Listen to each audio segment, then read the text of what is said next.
মন রে কৃষিকাজ জানো না, এমন মানব জমিন রইল পথিত, আবাদ করলে ফলতো সোনা। কালি নামে দাউরে বেড়া, ফসলে তছ রূপ হবে না। সে যে মুক্ত কেশির শক্ত বেড়া, তার কাছেতে জম ঘেঁষে না। জীবনের এত দামি একটা কথা শুধুমাত্র একটি শ্লোকের মাধ্যমে উপস্থাপন করা কবিত্বের শ্রেষ্ঠ পরিচয়। আমাদের আজকের ভিডিওটি ওনাকে নিয়েই বানানো। আজকের ভিডিওতে আমি আলোচনা করব পরম পূজনীয় মাতৃ সাধক শ্রী রামপ্রসাদ সেনকে নিয়ে, যার গান শুনলে আজও আমাদের জানো না মনে রে কৃষিকাজ জানো না। মৃত্যুর প্রায় 200 বছর পরেও রামপ্রসাদের গান বাঙালিদের হৃদয়ে রাজত্ব করে। এটাই ওনার সাধনার চমৎকার। ওনার গান শুনলেই বোঝা যায় যে আধ্যাত্মিক সাধনার কতটা গভীর সমুদ্রে তিনি ডুব দিয়েছিলেন। গানের মধ্যে যে শ্লোকগুলি তিনি ব্যবহার করতেন, সেই শ্লোকগুলিকে ভালো করে পর্যবেক্ষণ করলে বোঝা যায় যে মাতৃ সাধনার এক একটা স্তরের গভীর অনুভূতি ছিল ওনার। রামপ্রসাদের গানের জাদুতে মুগ্ধ হয়েছিলেন বাংলার নবাব সিরাজউদ্দৌলা। সেই ঘটনাটা নিয়ে অবশ্যই আলোচনা করব। প্রথমেই শুরু করা যাক জন্ম ও বংশ পরিচয় নিয়ে। রামপ্রসাদ সেন জন্মগ্রহণ করেছিলেন 1718 খ্রিস্টাব্দে পশ্চিমবঙ্গের হালি শহরে, যার তৎকালীন নাম ছিল কুমারহট্ট। পিতা ছিলেন শ্রীমান রামরাম সেন এবং তিনি ছিলেন তৎকালীন সময়ের একজন অনুভবী বৈদ্য, এবং মাতা ছিলেন সিদ্ধেশ্বরী দেবী। রামপ্রসাদ পশ্চিমবঙ্গের 24 পরগনা জেলার অন্তর্গত হালি শহরের বাসিন্দা ছিলেন। এই হচ্ছে রামপ্রসাদের প্রাথমিক পরিচয়। একবার রামপ্রসাদের সাথে সাক্ষাৎ করতে এসেছিলেন বাংলার মুসলিম শাসক নবাব সিরাজউদ্দৌলা, আর তারপর কি হয়েছিল সেই বিষয়টা নিয়ে আমরা একটু পরেই আলোচনা করব। তার আগে আলোচনা করব সাধক কবি রামপ্রসাদ কবি থেকে কিভাবে সাধক হয়ে উঠেছিল। ছোটবেলা থেকেই রামপ্রসাদের মনে মা কালীর প্রতি একটা টান ছিল, আর সেই টান পরবর্তীতে ভক্তিতে রূপান্তরিত হয়। যুবক অবস্থায় ওনার সাক্ষাৎ হয় তন্ত্রগুরু কৃষ্ণানন্দ আগম বাগীশের সাথে। কৃষ্ণানন্দ আগম বাগীশ রামপ্রসাদকে তন্ত্রের দীক্ষা দেয়। তারপর রামপ্রসাদের তন্ত্র সাধনা শুরু হয়। শ্মশানের পঞ্চমন্ডির আসনে গিয়ে তিনি সাধনা করতেন।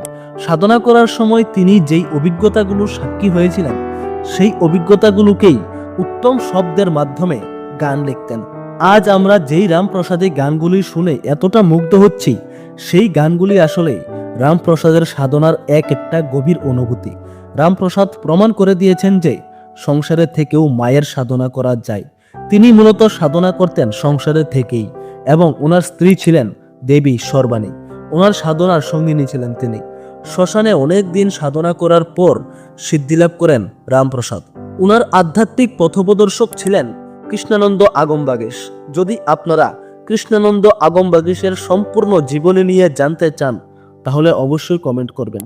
কর্মজীবনে রামপ্রসাদ একবার দুর্গাচরণের কাছারির খাতায় গানের পদ লিখে ফেলেছিলেন, আর তারপর কি হয়েছিল সেই বিষয়টা নিয়ে অবশ্যই আলোচনা করব। কিন্তু তার আগে জানবো নবাব সিরাজউদ্দৌলার রামপ্রসাদের সাথে দেখা করার পর কি হয়েছিল। একদিন রামপ্রসাদ গঙ্গার ধারে গান গাইছিলেন। এমন সময় একটি রাজকীয় বজরা রামপ্রসাদের কাছে আসে। পেয়াদারা রামপ্রসাদকে জানান যে বজরা থেকে স্বয়ং নবাব সিরাজউদ্দৌলা ডেকে পাঠিয়েছেন। এই কথা শুনে রামপ্রসাদ একটু বিস্মিত হলেন, ভয়ে ভয়ে ভিতরে গেলেন। তখন নবাব রামপ্রসাদকে একটি গান গাওয়ার জন্য আদেশ করলেন। তখন রামপ্রসাদ বিড়ম্বনায় পড়ে গেলেন, কারণ নবাব ছিলেন মুসলমান। তিনি কি হিন্দু দেবীর গান পছন্দ করবেন? তখন রামপ্রসাদ একটি হিন্দি গানের গজল গাইতে শুরু করলেন। কিছুক্ষণ পরেই নবাব তাকে থামিয়ে দেন এবং বললেন যে তিনি এতক্ষণ যেই গানগুলো গাইছিলেন তার মধ্যেই একটা গান গাওয়ার জন্য, অর্থাৎ নবাব মায়ের গান শুনতে চাইছেন। নবাবের মুখে এই কথা শুনে রামপ্রসাদ ভক্তিভাবে বিভোর হয়ে মায়ের গান গাইতে শুরু করলেন। মনে রে কৃষিকাজ জানো না, মনে রে কৃষিকাজ জানো না। এমন মানব জমিন রইল পতিত, আবাদ করলে ফলতো সোনা। মানব জমিন রইল পতিত, আবাদ করলে ফলতো মনে রে, কৃষিকাজ জানো না মনে রে, কৃষিকাজ জানো না। আর তখন নবাব সিরাজউদ্দৌলা ওনার গান শুনে অত্যন্ত আনন্দিত হয়েছিলেন। এটাই ছিল রামপ্রসাদের সাধনার জোর। তিনি কণ্ঠ দিয়ে নয়, তার গান বেরিয়ে আসতো অন্তরাত্মার গভীরতা থেকে। একবার রামপ্রসাদকে বেড়ার কাজে সাহায্য করতে প্রকট হয়েছিলেন স্বয়ং মা কালী। সেই ঘটনাটা নিয়ে বলার আগে আমরা আলোচনা করব রামপ্রসাদের কর্মজীবন নিয়ে। রামপ্রসাদের পিতা রামরাম সেন চাইতেন ছেলে একদিন বড় হয়ে টাকা পয়সা রোজগার করবে, বিয়ে করবে, সুখের সংসার করবে। কিন্তু রামপ্রসাদ ছিল একেবারেই বিপরীত মেরুর মানুষ। সাংসারিক কোনো কিছুই রামপ্রসাদকে আকর্ষিত করতে পারত না, আর টাকা পয়সার দিকে ওনার কোনো হুঁশই ছিল না। কিন্তু নিয়তির খেলায় পিতা রামরাম সেনের মৃত্যু হয়। তখন সংসার অত্যন্ত অভাবের মুখে পড়ে। তখন বাধ্য হয়ে রামপ্রসাদ কলকাতায় দুর্গাচরণের কাছারিতে মাসিক 30 টাকা বেতনে কেরানির চাকরি নেয়। কাজের মধ্যেও রামপ্রসাদের কোনো মনোযোগ ছিল না। তিনি সব সময় সঙ্গীত চর্চা ও মায়ের ভক্তি নিয়ে ডুবে থাকতেন। তখন কাছারির অন্যান্য কর্মচারীরা দুর্গাচরণের কাছে রামপ্রসাদের বিরুদ্ধে নালিশ করতেন। প্রথম প্রথম যদিও জমিদার দুর্গাচরণ সেই বিষয়টাতে তেমন গুরুত্ব দিতেন না, কিন্তু একদিন রামপ্রসাদ সমস্ত সীমা অতিক্রম করেন। তিনি গানের মধ্যে এতটাই ডুবে গিয়েছিলেন যে কাছারির হিসাবের খাতায় মায়ের পদ রচনা করেছিলেন। জমিদারবাবু হিসাবের খাতা উল্টে পাল্টে দেখছিলেন, যেখানে লেখা ছিল, আমায় দে মা তবিলদারি, আমি নিমুখ হারাম নই শঙ্করী। দে মা তবিলদারি, আমায় দে মা তবিলদারি, আমি নিমুখ হারাম নই শঙ্করী। দে মা তবিলদারি, আমায় দে মা তবিলদারি। কিন্তু কি আশ্চর্য, দুর্গাচরণ সেই পদগুলি পড়ে মুগ্ধ হয়েছিলেন, এতটুকু ক্রোধান্বিত হননি। রামপ্রসাদের পদগুলিকে বুঝে তিনি রামপ্রসাদকে চাকরি থেকে অব্যাহতি দেন এবং মাসে 30 টাকা বিনামূল্যে ভাতা দিতেন। গ্রামে ফিরে রামপ্রসাদ কঠোর সাধনায় মগ্ন হন। একবার রামপ্রসাদ নিজের কন্যা পরমেশ্বরীকে বলেছিলেন বেড়া বাঁধার সময় তাকে সাহায্য করার জন্য, কিন্তু পরমেশ্বরী পিতার কথায় তেমন পাত্তা না দিয়ে চলে যান খেলতে।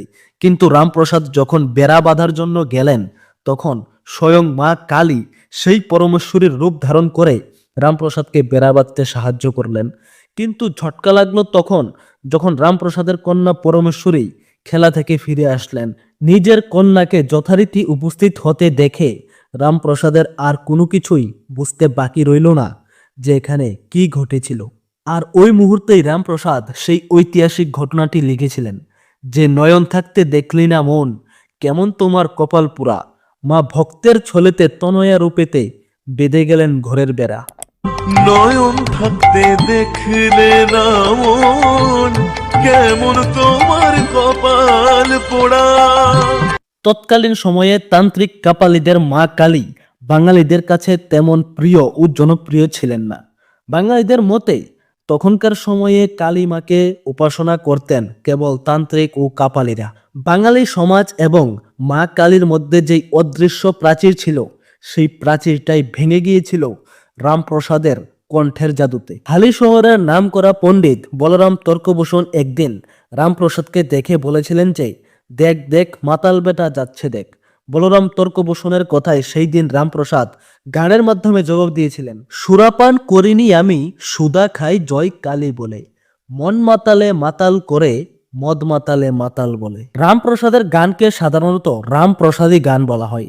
রামপ্রসাদী কথার অর্থ হচ্ছে ভারতীয় সঙ্গীত সংস্কৃতির যেই মৃদুরাগ, সেই মৃদুরাগের সঙ্গে ভক্তিরসের সংমিশ্রণ ঘটিয়ে বাংলা সঙ্গীত সংস্কৃতিতে যেই মধুর আটকৌর এবং অসংস্কৃত যেই সুরের সৃষ্টি করেছিলেন, তাকেই মূলত রামপ্রসাদী সুর বলা হয়।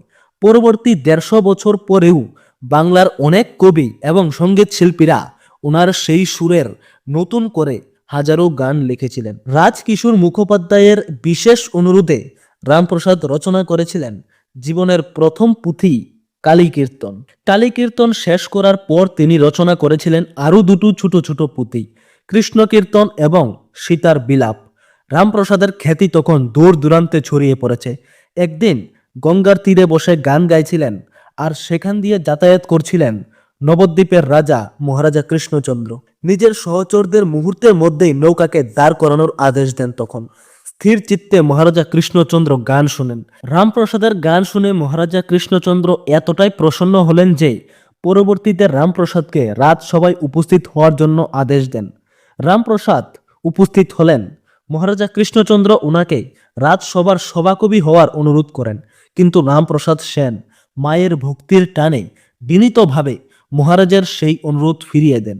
কারণ তিনি একটি গানের মধ্যে লিখেছিলেন যে চাইনা মাগো রাজা হতে, রাজা হবার স্বাদ নেই মনে, দুবেলা যেন দুটো পাইমা খেতে। আমার মাটির ঘর যে সোনার ঘর মা, কি হবে দালানেতে, যদি দালান কোঠায় রাখো মাগো, পারবো না আর মা বলিতে। কিন্তু কি আশ্চর্য, রামপ্রসাদ মহারাজার চাকরির অফার ফিরিয়ে দিলেও তিনি ক্রোধান্বিত হননি, বরং তিনি বুঝতে পারলেন যে রামপ্রসাদ একজন নির্লোভ মাতৃসাধক। মহারাজা কৃষ্ণচন্দ্র নিজের সভাকবি ভরতচন্দ্র রায় গুণাকারের সাথে রামপ্রসাদকেও বিদ্যাসুন্দর কাব্য রচনা করার জন্য অনুরোধ করেন। রামপ্রসাদ অবশ্য সেই অনুরোধ অস্বীকার করতে পারেননি, আর তারপরেই রামপ্রসাদ রচনা করেছিলেন নিজের ঐতিহাসিক সেই বিদ্যাসুন্দর কাব্য। এটাই ছিল তার কাব্য প্রতিভার এক উজ্জ্বল নজির। এই বিদ্যাসুন্দর কাব্যগ্রন্থের জন্যই নবদ্বীপের রাজা মহারাজা কৃষ্ণচন্দ্র সাধক কবি রামপ্রসাদকে কবিরঞ্জন উপাধি দিয়েছিলেন। মহারাজ কৃষ্ণচন্দ্রের সঙ্গে রামপ্রসাদের একটি ভয়ঙ্কর, অদ্ভুত, সুন্দর একটি গল্প রয়েছে। সেই গল্পটা আপনাদেরকে বলছি। তখনকার সময়ে আতঙ্কের নাম ছিল বধূ ডাকাত। প্রত্যেক বছর মায়ের সামনে নরবলি দিতেন। বরাবরের মতো এইবারও বলির প্রস্তুতি শুরু। এমন সময় রাস্তা দিয়ে যাচ্ছিলেন রামপ্রসাদ সেন। মহারাজা কৃষ্ণচন্দ্র খবর পাঠিয়েছেন রাজসভায় উপস্থিত হওয়ার জন্য। আপন মনে যাত্রা করছেন তিনি। এমন সময় বধূ ডাকাত নিজের দলবল নিয়ে রামপ্রসাদের উপর আক্রমণ করেন এবং বলি দেওয়ার জন্য রামপ্রসাদকেই ঠিক করেন যে তাকেই বলি দেওয়া হবে। যথারীতি তাকে স্নান করানো হলো, কপালে সিন্দুরের ফুটা দেওয়া হলো। বলির পাঠার সাথে যেই সমস্ত রীতিরিবাজ পালন করা হয় সেই সমস্ত রীতিরিবাজ পালন করা হলো। বলির পাঠামতে তার ঘাড় আটকে লোক পর্যন্ত করে দেওয়া হয়েছিল। কিন্তু যেই মাত্র বধূ ডাকাত বলি দেওয়ার জন্য খড়গ হাতে নিয়েছিল, তখন রামপ্রসাদ গান ধরলেন, তিলেক দ্বারা ওরে সমন, বদন ভরে মাকে ডাকি, আমার বিপদকালে ব্রহ্মময়ী, আসেন কিনা আসেন দেখি। কিন্তু কি আশ্চর্য, সেই গানের মধ্যে কি এমন জাদু ছিল যে সেই গান শুনে বধূ ডাকাত বলি দেওয়ার সিদ্ধান্ত মুহূর্তের মধ্যেই পরিবর্তন করলেন এবং রামপ্রসাদকে ছেড়ে দেন, এমনকি তাকে তার গন্তব্যে পৌঁছে দিয়ে আসলো। আসলে সেটা কিন্তু আশ্চর্যের কোনো বিষয় নয়। সঙ্গীতের মধ্যে অনেক শক্তি দিয়েছেন সৃষ্টিকর্তা। যোদ্ধার হৃদয়েও কবিতা সৃষ্টি করতে পারে সঙ্গীত। রামপ্রসাদ ছিলেন একজন যোগ পুরুষ, তাই ওনার অন্তিম যাত্রা সামান্য হবে না, এটাই কাম্য। তাই তার অন্তিম যাত্রা অলৌকিকভাবেই হয়েছিল। 1881 সালের 16 অক্টোবর মঙ্গলবার দুর্গাপূজা শেষ হওয়ার পর কালী পূজার শুরু। অমাবস্যার রাত প্রতি বছর ওই দিনটিতে সাধক কবি রামপ্রসাদ মহাসমারোহে কালী পূজা করেন।